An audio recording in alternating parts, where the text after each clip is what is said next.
नाशिकच्या भोंदूबाबा उर्फ कॅप्टन अशोक खराच्या प्रकरणाने संपूर्ण महाराष्ट्र जो आहे तो गेल्या 2 दिवसांपासून हादरल्याचं आपल्याला पाहायला मिळतंय। यात राज्य महिला आयोगाच्या अध्यक्षा रुपाली चाकणकर यांचं नाव आल्याने सगळ्यांच्याच भुवया जे आहे ते उंचवल्याचं आपल्याला पाहायला मिळालं। विरोधकांनी त्यांच्या राजीनाम्याची मागणी धरून ठेवली आणि काल अखेर राज्य महिला आयोगाच्या अध्यक्षा रुपाली चाकणकरांनी राजीनामा दिलेला आहे।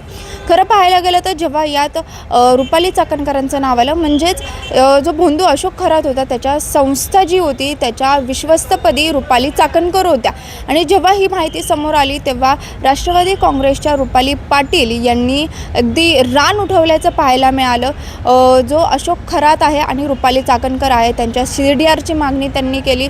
तसंच जो अशोक खरात आहे त्याच्या आर्थिक व्यवहाराची चौकशी व्हावी असं त्यांनी म्हटलं। यासोबतच काल शिवसेना उद्धव बाळासाहेब ठाकरे पक्षाच्या उपनेत्या सुषमा अंधारे यांची स्फोटक पत्रकार परिषद पार पडली।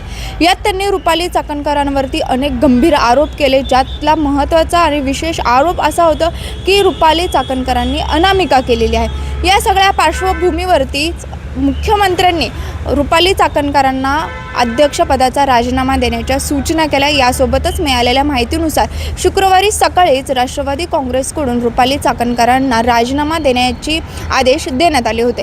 एकीकडे राजीनाम्याची जी मागणी आहे ती विरोधकांना जोर धरू लागली होती आणि दुसरीकडे अशोक खरातचे वेगवेगळे कारनामे समोर येत होते। या सगळ्याचाच आपण म्हणू शकतो या प्रकरणाचा पहिला बळी जो आहे तो काल गेला, ज्यात रुपाली चाकणकरांनी त्यांच्या अध्यक्षपदाचा राजीनामा दिला। काल संध्याकाळी राष्ट्रवादी काँग्रेसच्या अध्यक्षा सुनेत्रा पवार यांच्याकडे त्यांनी त्यांच्या राजीनाम्याचं पत्र सोपवलं। मात्र या पत्रात देखील त्यांनी कुठे या आरोपांवरून राजीनामा देत आहे असं म्हटलेलं नाही। वैयक्तिक कारणामुळे या पदाचा राजीनामा देत असल्याचं त्यांनी म्हटलेलं आहे। एकीकडे आता या प्रकरणात पुढे काय होणार असा प्रश्न साहजिकच उपस्थित होते, कारण की अशोक खरातला बलात्कार प्रकरणी अटक केली तर दुसरीकडे राजीनाम्याची मागणी होत होती ती आता पूर्ण झालेली आहे। राज्य महिला आयोगाच्या अध्यक्ष रुपाली चाकणकरांनी आता राजीनामा दिला। मात्र या प्रकरणात पुढे काय असा साहजिकच प्रश्न उपस्थित होतोय।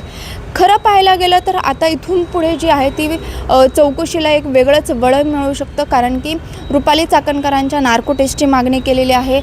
जो अशोक खरात आहेत त्याच्या आर्थिक व्यवहाराचे प्रश्न किंवा त्याचा आर्थिक व्यवहार जो होत होता त्याची चौकशी होण्याची मागणी केलेली आहे।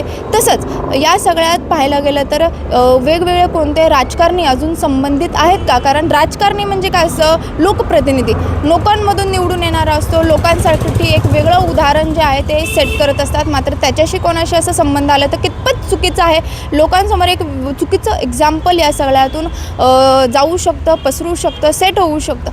त्याच्यामुळे या सगळ्या प्रकरणात आता खऱ्या प्रकारे चौकशी होऊ शकते।